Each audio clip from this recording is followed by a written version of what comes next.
नमस्कार. आपण शास्त्रींच्या मधुर वाणीतून ज्ञानेश्वरी भावकथेला भरभरून प्रतिसाद दिला आहे. या ज्ञानेश्वरी प्रचार महायज्ञात कुटुंब व मित्रपरिवारासह सहभागी होऊन ज्ञानेश्वरीचा आशीर्वाद घ्यावा.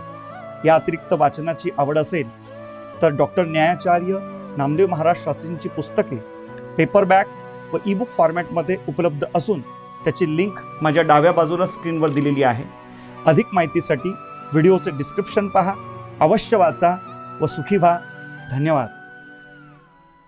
हरे विठ्ठल. ज्ञानदेव तुकाराम माऊली ज्ञानेश्वर महाराज की जय. गंभीर विषय होता. आमचे मित्र आहेत स्वामी महाराज. म्हटलं निदान हरिपाठातला काही विषय त्यांना कळेल या हिशोबाने हेतून एक वेगळा विषय सांगितला. मी जमतंय का रे बाबा?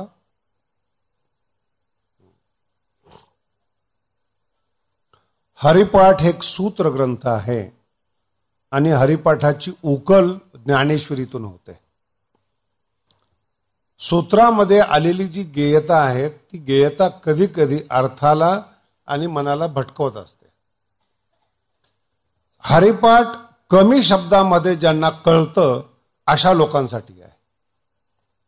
विस्तारपूर्वक ज्यांना पाहिजे त्यांच्यासाठी हरिपाठ नाही आहे.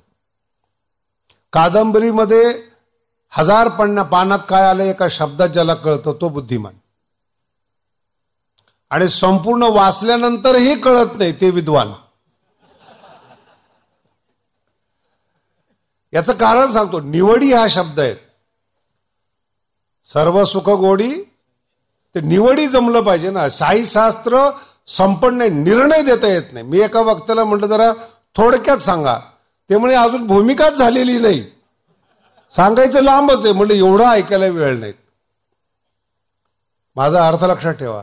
काय सांगायचंय हे ज्याला पक्क माहिती नाही त्याला उशीर लागतो. ज्याला अनुभव आहेत तो खुणेने बोलतो. ज्ञानदेव म्हणे व्यासाचे खुणा समजणारा माणूस. शास्त्र आहे ना खून कळली पाहिजे. म्हणून बोलत असताना सांगितलं की जिथं आपला विषय संपवला होता, समजत नाही श्रीगुरूंना हे समजतं तरी मायेनं ते जवळ करतात, त्याला संत म्हणतात. विद्वान लोक नाही करत, बुद्धिमान लोक नाही करत. मुंबई पुण्याला जा तुम्ही, जर एखाद्या डॉक्टरला, विद्वानाला, वकिलाला भेटायचं असेल तर अपॉइंटमेंट घ्यावी लागते. यांच्यापेक्षा जे विद्वान आहेत संत, त्यांना अपॉइंटमेंट हा शब्दच नाही. कधीही या, कुणी या, खटही या आणि नटही या. साधूच्या ठिकाणी अपॉइंटमेंट नसते. जो ठेवतो अपॉइंटमेंट तो साधूच नाही. सदा हृदयाचं द्वार सगळ्यासाठी मोकळं असतं. मोकळ्या अंतकरणाचे. समजतं की याला समजत नाही, प्रेम करण्याची वृत्ती साधूमध्ये असते. एखादा मुलगा जास्त अभ्यास करत नसेल, आई समजून घेते, बाप रागवतो. त्याला कळतं मग याला का कळत नाही, मग तुला का कळत नाही की का कळत नाही म्हणून. आईने काय सांगावं त्याला, काय बोलावं आईने त्याला. आणि कळत नाही हे पण त्या बुद्धीला कळत नाही. त्याला अपेक्षा आहे हे पाहिजेच म्हणून दुःख आहे. कष्ट किती प्रमाणात करावं. नाही एखाद्याला झेपत एखादा विषय, पण ते आई वडिलांची अपेक्षा असते, नाही झालंच पाहिजेत. माझ्या बरोबर शिकायला एक मुलगा होता बागायतदाराचा, आणि माझे शब्द व्यवस्थित ऐका बरं का. दृष्टांत असला तरी रहस्य आहे त्याच्यामध्ये. आळंदीला तो शिकायला आला आणि आईनी घरचा श्रीमंत असल्यामुळं बदामाचे लाडू पाठवले, डिंक लाडू पाठवले, मेथीचे लाडू पाठवले. एवढं गरिष्ठ अन्न खाऊन आजपर्यंत कोणी विद्वान झालेला नाही. पैलवान झालेला आहे, पण विद्वान झालेला पोटाकडे ज्याचं कमी लक्ष असतं त्याचा मेंदू मोठा असतो. तुम्ही अनुभव घेऊन पहा. जेवढे विद्वान आहेत ना त्यांचं शरीर म्हणजे खुंटीला टांगलेलं शर्ट, सगळं आतून मोकळं.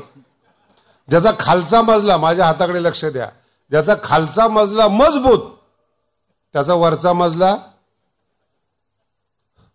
नाही. आणि अहो, तू आळंदीत शिकत असतानाचा प्रसंग आहे हा. तसले लाडू, दुधाचा रतीब, आणि अशा माणसाला हरिपाठ पाठ होणं, ज्ञानेश्वरी पाठ कठीण, पण भाव चांगला. अर्थ कळाला का? भाव म्हणजे माणूस चांगला. ठीक आहे, त्याचं शरीर तयार होत गेलं महाराज. आमची बुद्धी तयार होत गेली, त्याचं शरीर तयार होत गेलं. आणि 35% मार्क पडले की त्यांनी पाठवायचं पत्र. आमच्यामध्ये कॉपी प्रकरण चालतं बरं का, टेन्शन घेऊ नका.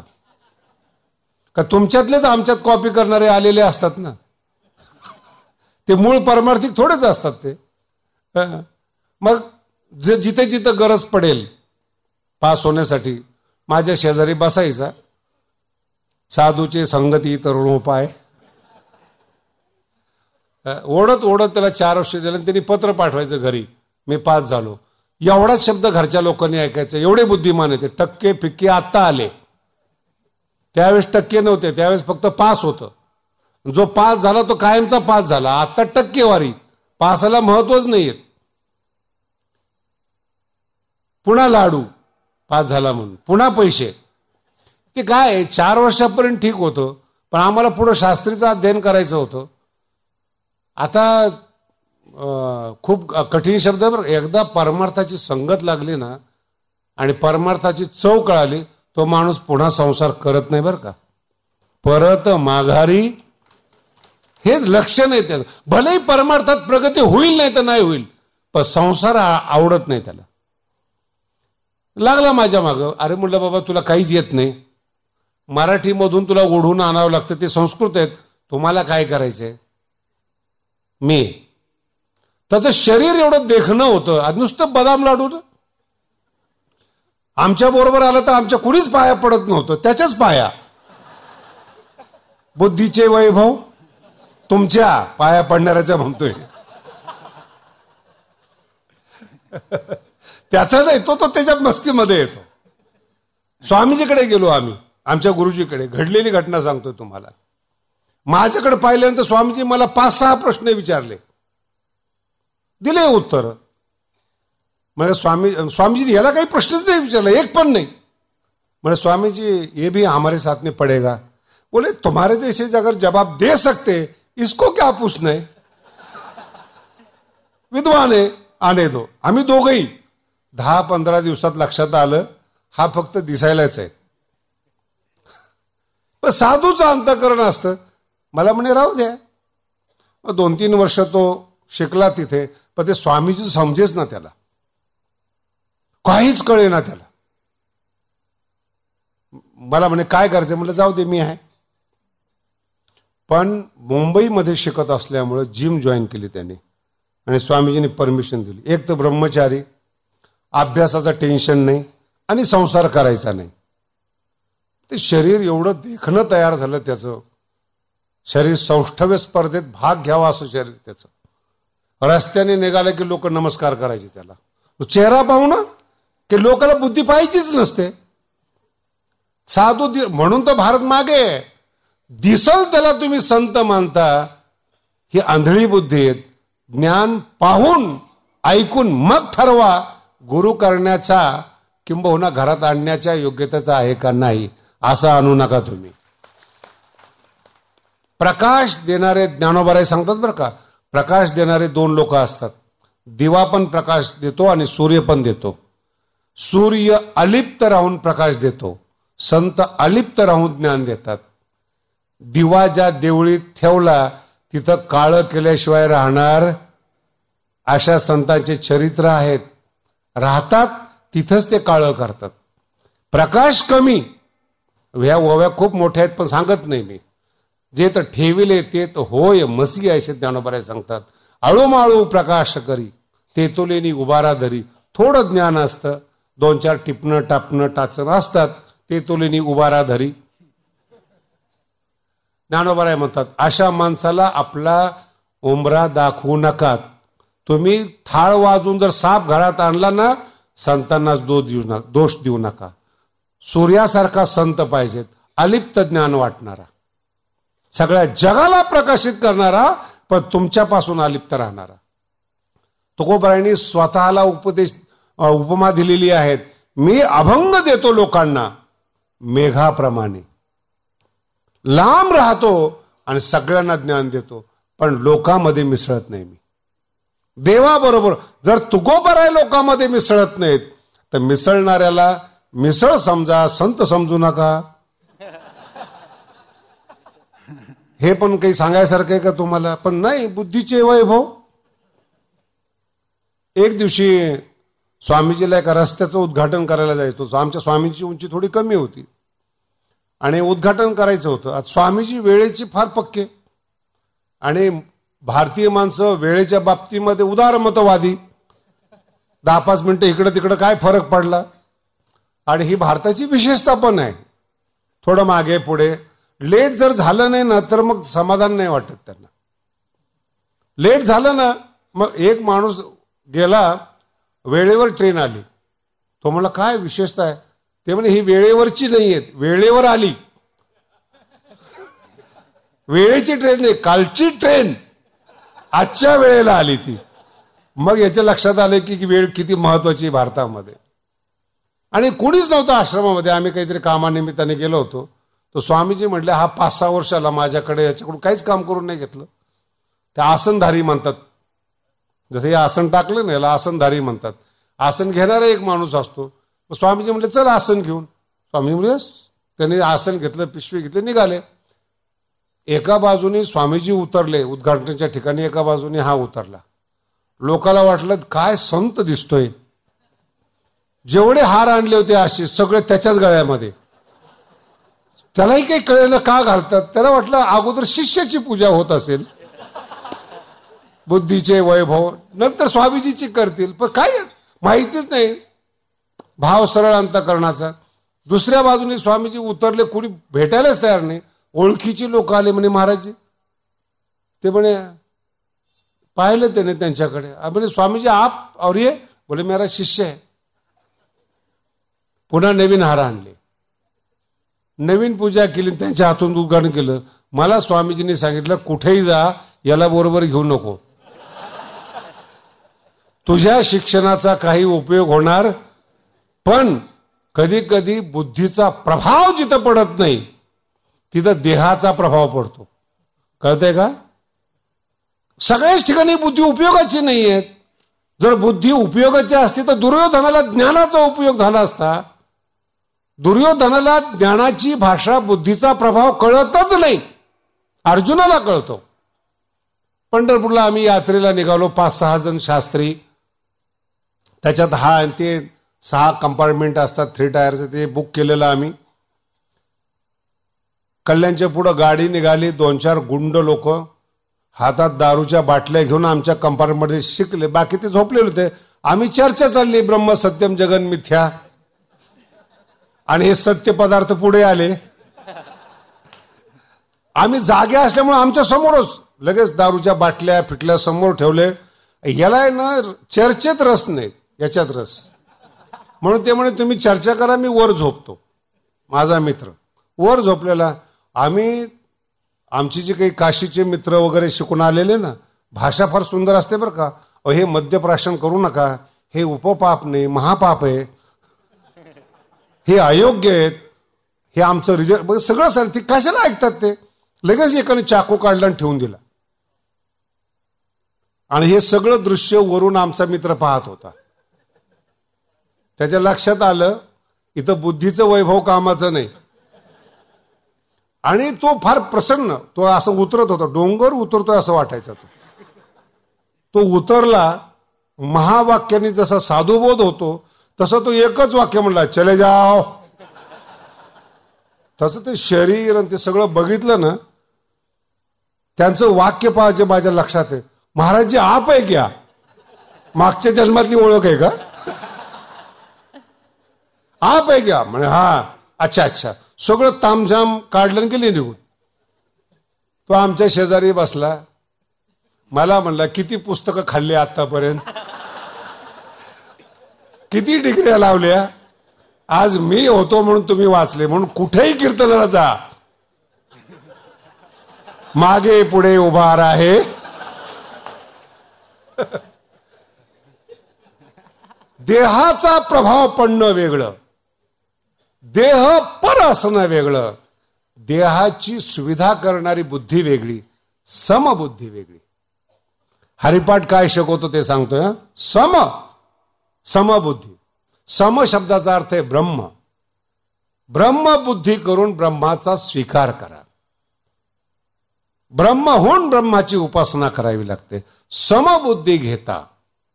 समबुद्धी, द्वैतबुद्धी नाही. काल द्वैतबुद्धी सांगितली मी तुम्हाला. समबुद्धी घेता समान श्रीहरी. कणा कणामध्ये तो परमात्मा समान आहेत, समचरण आहेत, समान आहेत. समबुद्धी परमात्माचा विषयच नाही. पुन्हा सांगतो तुम्हाला, आपला विषय आजचा इथून सुरुवात झालाय. वस्तू दिसली पाहिजेत, बुद्धीला दिसलं पाहिजेत, आणि बुद्धीला दिसण्यासाठी बुद्धी समबुद्धी पाहिजेत, मग समानता दिसेल. आणि बुद्धी आंधळी असली तर दिसणार नाही. संपूर्ण ज्ञानेश्वरीमध्ये दिसे शब्द आहे बरं का. हरी दिसे, सगळे तुम्ही अनुभव घेऊन पहा. शब्दाचा विषयच नाही, फक्त दिसे. आणि जर तुमच्याकडे पदार्थ नसतील तर दिसणार नाहीत. हरिपाठ फार वेगळ्या पद्धतीने आपल्याला शिकवतो. कधीही अनुभव घेऊन पहा. म्हणून समबुद्धी घेता. पहिल्यांदा जर तुम्हाला करायचं असेल ना, समान श्रीहरी नंतर आहेत. समान श्रीहरी थोडंसं अन्वय करा. श्रीहरी समान आहेत, पहिल्यापासून समान आहे. ब्रह्माचं वर्णन करत असताना अनादी अनंत आहेत, सम आहेत. तो आहे तसाच आहेत. आपल्याला का दिसत नाही? समबुद्धी नाहीत. न साधेल जान द्वैत बुद्धी. आणि हिला बुद्धीचं वैभव म्हणत नाहीत, बुद्धीचा अपमान म्हणतात. आणि काही काही, आता ही खूप वरचा विषय आहे, मोठा विषय आहे. बुद्धीला धुण्यासाठी पहिल्यांदा जायचं असतं गुरुच्या जवळ. गुरुवाक्ये मन धुतले. शब्दांचे, ज्ञानोबांची मराठी भाषा इतकी गोड आहेत, जगात कोणी बोलू शकत नाही मराठी. माऊलीचे गुरु बोलू शकत नाही तर तुम्ही कोण आहात? गुरुवाक्ये, गुरु दाविलिया वाटा, एवोनी विवेक तीर्थ तटा, धोनी मळकटा, बुद्धीचा जेणे. काय ज्ञानोबांचे शब्द आहेत महाराज, जीव ओळून टाकला पाहिजेत. रस्ता कोणी दाखवावा? गुरु दाविलिया वाटा. गुरु रस्ता दाखवणारा गुरु असतो. चालणं स्वतःला करावं लागतं. हा परमार्थ आहे. आयतं बसून कधी देव भेटणार नाही. आणि कल्पना सुद्धा करू नका. जो म्हणतो ना देव दाखवेल, सगळ्यात वाईट माणूस तो. देव दाखवायचा नाही, देव व्हायचा आहे. म्हणून परमार्थ करायचा आहे, आपल्याला व्हायचं आहे. आपुली आपण, विसरू नका, आपुली आपण करा. परमार्थ करावाच लागतो. बाप करोडो रुपये देईल तुम्हाला, मुलाच्या शिक्षणासाठी लंडनला ठेवील. अभ्यास बापांनी करायचा का पोरांनी? पैसे देणारा बाप म्हणजे गुरु. रस्ता दाखवणारा, ज्ञान देणारा, अभ्यास करणारे आपण आहोत. गुरु दाविलिया वाटा. एवोनी, त्यांनी एक रस्ता दाखवला ना, हा तिसऱ्या रस्त्याला चालला. समान नाहीये हे, द्वैत बुद्धीत. गुरु दावी त्याच वाटेने, तेनेच पंथे राम कृष्ण पंथ क्रमी येला. तोच रस्ता, आपल्या मनाने नाही. नाही म्हणे आमच्या मनाने केलं तर मुकला. मनोमार्गे गेला तो गुरु दाविलिया वाटा. एवोनी विवेक तीर्थ तटा. विवेक शब्दाचा अर्थ आहे भिन्न भिन्न समजणं. विचलरी पृथक भावे धातू आहेत. हे वेगळं आहेत आणि हे वेगळं आहेत. क्षेत्र वेगळं आहे आणि क्षेत्रज्ञ वेगळं आहेत. हे समजणं, याला विवेक म्हणतात. एवोनी विवेक तीर्थ. तीर्थ पाण्याचं तीर्थ नाहीत. म्हणून तर ज्ञानोबा म्हणतात त्रिवेणी संगमी. अजून काही तीर्थ असतील, नाना तीर्थ. ते भ्रमी शब्दाचा अर्थ कळला का तुम्हाला? भ्रमी म्हणजे भटकणारा. तीर्थच सोडत नाहीत, सगळे तीर्थ केले. भटकणारा भ्रमी चित्त नाही नामी, तरी ते शब्द हरिपाठाची भाषा कठीण आहेत. व्यर्थ, आयुष्यभर परमार्थ करा, चित्त नसेल तर व्यर्थ. म्हणून साधकासाठी पाण्याचं तीर्थ नाही आहेत, विवेकाचं तीर्थ आहेत. एवढी विवेक, तुमचं कल्याण करायचंय ना. जग काय देणार तुम्हाला? भौतिक वस्तू देणार आहेत, ज्ञान देणारे श्री गुरु आहेत. म्हणून भौतिक पदार्थाचा विषयच नाहीत. एवढे विवेक तीर्थ तटा, धोनी मळकटा बुद्धीचा जेणे. आणि ज्ञानोबांच्या ओव्या पहा किती. एक प्रकरण आहे, घरी गेल्यानंतर वाचा. अध्यात्म ज्ञान नित्यत्वम तत्वज्ञानार्थ दर्शनम, याच्या सुंदर तिथल्या 15 ओव्या जर पाठ केल्या ना, तुम्हाला संपूर्ण ज्ञानेश्वरीची सुद्धा आवश्यकता नाही. फक्त 15 ओव्या पाठ करा, या श्लोकावरच्या आयुष्याचं कल्याण होईल तुमचं.